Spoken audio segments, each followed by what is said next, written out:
And it's really just about, again, angles, physics. You're uprooting the person so they stumble backwards. That's how you do the push one. And if you do it wrong, they're not going to move at all. But the one that's actually more effective for a fight, and the one I would only use in fighting, is not the push. It's the 1-inch punch that it's a release, right? And like the science behind this, you guys will appreciate, is I believe it only takes 12 pounds of pressure to break a nose. Okay, that is very little. I think we can all agree, right? Yeah. From a physics standpoint, that's very Absolutely. little. Very little. And Sure. yeah, I've had my nose broken numerous times. It's in like easy training exercises. It's incredibly easy. So that's where you can do some damage. If you're in a locker room and some dude's trying to stab you and you have this much space to just, strike him like that, you can absolutely break his nose, and at least enough to stagger him maybe. And, again, bare knuckle, we're not in a competition standpoint. If you've ever been slapped in the face, yeah, it stuns you guys. And this is why I recommend everybody get in the ring and actually fight a little bit. You start to realize how fragile we are. If you were to do that, maybe just enough to stun the guy so you can run so he doesn't shoot you or get his nut or tell his friend to shoot you. This is real life. So anyway, that's sort of the science. Yeah, 1-inch punch, I would never use it like is this. It true that in a fight? It's just for power. Is it true that you can punch somebody in the nose so that you somehow it splinters off? There's this thing that you can like punch somebody like upward like this in the nose, and it. Yeah, is that true? Oh, I do believe that's true. That takes a lot more power though, because just the break is to just separate the cartilage from the nasal bone. But to do that, you'd have to like send shards of bone or cartilage up into the brain, which that's not 12 pounds. I'll tell you that much. It's probably more like and that's the deadly force too, by the way. But I showed you guys. I showed you before we went on air that I have a boxer's break, which is a pretty common break because it doesn't take much to break that particular knuckle. My knuckle is shoved about an inch back, and it's never healed. I mean, it healed, but it never went normal. And this was 30 years ago. Right. So, I mean, it doesn't take much to actually break it. It hurt. It swells up and it hurts. But, when you're talking about the how much little pressure it takes, in other forms of martial arts, isn't it really easy to throw somebody off center if they don't know how to maintain their balance? I mean, if you really want to knock somebody off their feet, it is not that difficult to do. Yeah, it really isn't. I mean, a small person can knock a big guy down. Yeah, it's the same principles, right? Very easy. Yeah, like a judo hip toss or something. Like, it's designed to take you off balance, and it's all about balance. That's why we talked about the center line earlier. Like, if you have someone just like in boxing, or you get an angle on someone, it's just you can push them right over, man, from the side, or like again that uprooting energy. It's just you can't even stand up. Like a good example is my martial arts teacher. Awesome.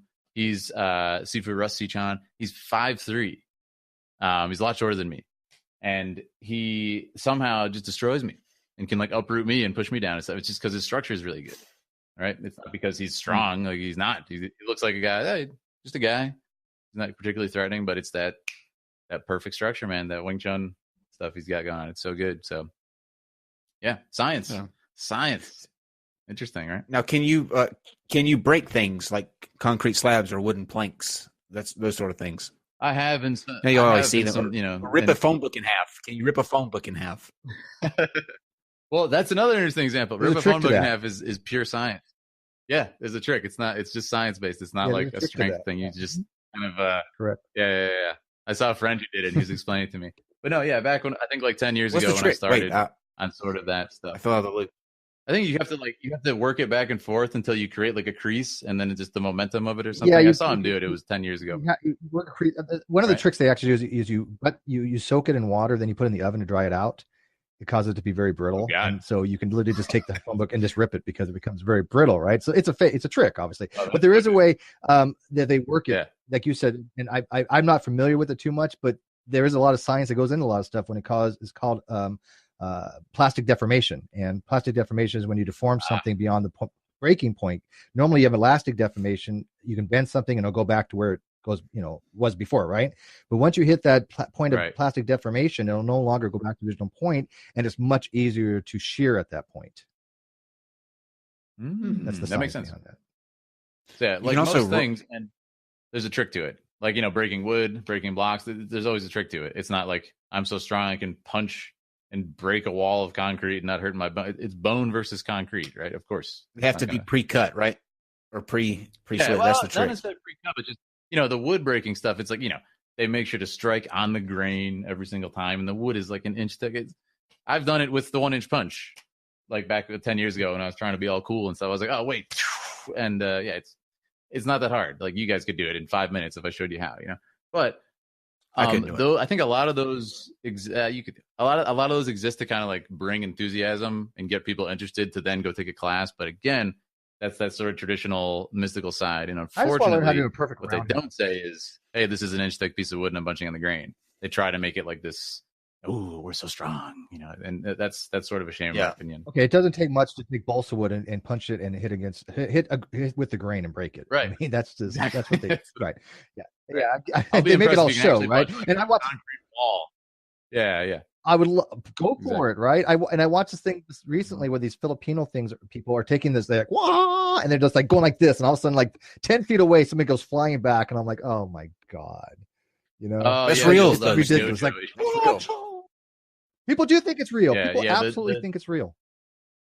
The no-touch knockout. Yeah, there's an interesting. It's very unfortunate. It's kind of this indoctrination that takes place, and of course, I'd never been to one of those schools because why would I? But I think I almost want to go in and like prove a point or something. But it's a shame to see you get these people who are essentially indoctrinated, and they'll kind of believe that they are getting knocked out and everything. Again, I've never felt it, so I can't say with absolute experience certainty that it doesn't knock you out. But I think it probably doesn't. I think we can all agree. If anybody wants to give it a shot, I will be the victim. Evangelists, when they heal people, like you get in that mindset that the pastor comes along and touches you on the forehead and you fall backward. You're slain. And there's one pastor he's got a YouTube video where he's in this large auditorium, and for some reason, oddly enough, they don't have like regular chairs in this sanctuary. They're lawn chairs, like they're white plastic lawn chairs, just aiming about. So he literally is on stage and he rears back and throws forward, and everybody in the middle section flies off. Then he looks up in the balcony and he says, "Are you ready?" Yeah. And this side of the balcony gets it and they fly back. So I mean, same principle, I think. It's bizarre. But I will be the victim. If somebody wants to do a punch with me, if somebody wants to hit me, or they can't make contact, but they want to like do their chi and try to knock me over, I will perfectly be willing to put myself in that position. Right. Oh, it's even like there's a chance people want to knock me out because I know a lot of people. It's just not what most people think, right? Like chi is just this sort of like high level body awareness and like biomechanic awareness. We could say that just you reach that level, and you know how to work your body so proficiently, and to be able to relax the energy. And this this is the stuff that I do all the time. I'm okay with that kind of formalization. Science to it. It's perfectly fine with that. It's not like some magical thing. That's the problem. Like here's a good story. Right. So I think it was about 7 or 8 years ago. And I was at work. I was lifeguarding on a beach, and I was at work, and I was like, "Oh man, and I had missed. I had been absent the day before from work, and I came in, and everybody's like kind of snickering, like, we got him good." I'm like, "What happened?" And I was like, "Where's my water bottle? I'm thirsty." And they actually had taken my water bottle. Oh no, excuse me, my whistle, my lifeguard whistle, and they'd frozen it in the freezer in like a large slab of ice, just solid ice. And they're like, "Yeah, now you can't use your whistle, and you're gonna have to like go to the supervisor, and now your half the day is ruined for you. We got you good, man." I'm just like, and I was just holding it. Like, my first thought was, what are you guys, 5 years old? My second thought was, I want my missile because I don't want to get in trouble and I need to do my job and save lives. So I was just like, boom. And it shattered the ice. And I think it was like 2 or 3 punches. It was just, I was holding the whistle and just blowing out, and they're like, "Impossible, like magic. What is this insanity? Like he's too powerful for his own good. He's not human." And I was like, "No, guys, it's I just like punched it. Like it's a piece of ice. It's not like there are forces that can act against it, and it's ice. It's breakable." And they were just losing their mind. Mine would have been a lot less cool. Not that big a deal. Mine would have been a lot less cool. Like that's a badass way to send a message like, "Hey, don't mess with me anymore." But I would have taken the big block of ice and put it under hot water and just stood there to wait. So mine was much less effective and quite boring. Yours is way cooler. So you win. Well, no, I mean, oh man, I wish I had YouTube back then. That would have gone viral or something. But yeah, I just remember being like, guys, and then they all came to class afterwards. I was like, I mean, I can show you some real stuff. This was like a party trick essentially. It's not that big of a deal. But people, I think the moral of the story is people love the sensational. They love the ridiculous, like feats of strength and feats of martial skills and stuff. But get in the ring and train. No, I don't want to do that. I want to see the cool tricks and the cool skills. It's too much work, man. Exactly. It's like those push-ups you were doing. You had a video that we were talking about the other day where you're like, you're inclined in a certain way, and you're going down. It's like I don't know how to describe it, but you're at a very steep angle, but you're maintaining that straight down up movement, and it just looked like it. Okay. I mean, I was exhausted watching the video. Like, I felt like I had done the workout just watching you. I think you're talking about so there was no need for me to go to the gym that day. You're talking about incline push-up where you're like on stairs or something like that you're doing? He was talking about planche push-up. Planche push-up. It's where you have you're on two like bars and you're holding yourself up horizontally, your body, and then you're doing push-ups. I thought it was like planche push-ups. I thought they were called or something. Yeah, I got you. Those are hard. Yeah, it's a gymnastics thing. So that's the gymnastics workout. Yeah, it's incredibly difficult. But it's kind of like doing the iron cross again, with you get the right angle. Ring.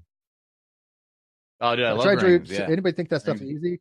Yeah, go ahead. Try doing iron cross. No. Okay, it's not easy. Yeah. What's the position on a pommel horse where you're like this and you take your legs and they go straight like this? I mean, an L sit. People think that's easy. Yeah, an L sit. It's not hard. These positions. I mean, it's not easy. Yeah, these positions take strength. And core strength. A lot of core strength. When I pledged a fraternity, one of the things we had to do, we did a lot of like physical conditioning is what I'll call it. But wall sits were always the worst. Wall sits are the absolute worst thing. Yes, I hated those. Just because but 30 seconds, man, out. Yeah. The feats of strength, man. The feats of strength. Like I was saying, birthday feats of strength every year for me. So, you guys want any ideas for your birthday?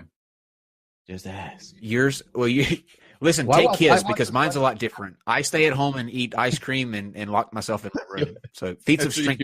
I got to ask you about a feat of strength that I've watched recently because I don't know much about this thing and I don't know how legitimate it was. The guy that wasn't really he was debunking it, but at the same time, the woman still had a lot of strength. What she did was she sat with her back against the wall, okay, like an L sit. She's sitting, just like your legs went like this, right? So she's sitting back against the wall. Yeah, and she puts these massive amount of weights on her. I mean, 1,000 pounds of weights on her. Yeah. Yeah, it was a ridiculous amount. And she the guy called her out on a bit when he challenged her. She got to like 8 out of the 9 pounds things before it toppled on her. That video, right? And and these were real weights. These were not fake weights, right? I mean, he validated they were real weights because he called her out on this, but he still said that she wasn't able to do it. And I'm thinking she got 8 of them on her out of 9 in one run. Holy crap! How would somebody do that? Yeah, but it's like that adrenaline dump of like, wait, I've been found out. I guess I'll like sacrifice my body and actually do this now. I don't know. Good call. I don't know how always a good when those things slip. Yep. That would have broken her leg if she wasn't. Yeah. So I mean, is something like that doable? Wow, that's just amazing. That one, I watched the video you're talking about, and that one was ridiculous. I think it was what we just said. Like she probably did. I mean, she did some amount of it. I think she probably did like 80 or 90% of it, and maybe there was a couple fake weights because it didn't. It was clear that she couldn't sustain past like 70 or 80%. She just couldn't do it. Like they toppled over every single time. So it didn't seem likely. Like, my max, like I can't do my max deadlift every single day. If someone was like, do that right now, I don't believe you did it. But if I can't even do like 80% of it or 70%, you're probably like, wait, that was fake, right? So there has to be some level of standard there. So yeah, feats of strength. What is your max on the day? Like, one of my favorite ones that I do is the dragon flag. It's the one that Bruce Lee invented, where you P4 as well. If you guys are Rocky fans, Stallone does it. The dragon flag, it's very difficult, and that was always like one of my favorite ones to do. People usually enjoy it, but very hard. It's probably like the hardest core move.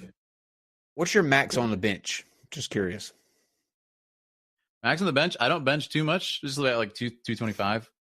I don't really do it though. Like I said, I don't really.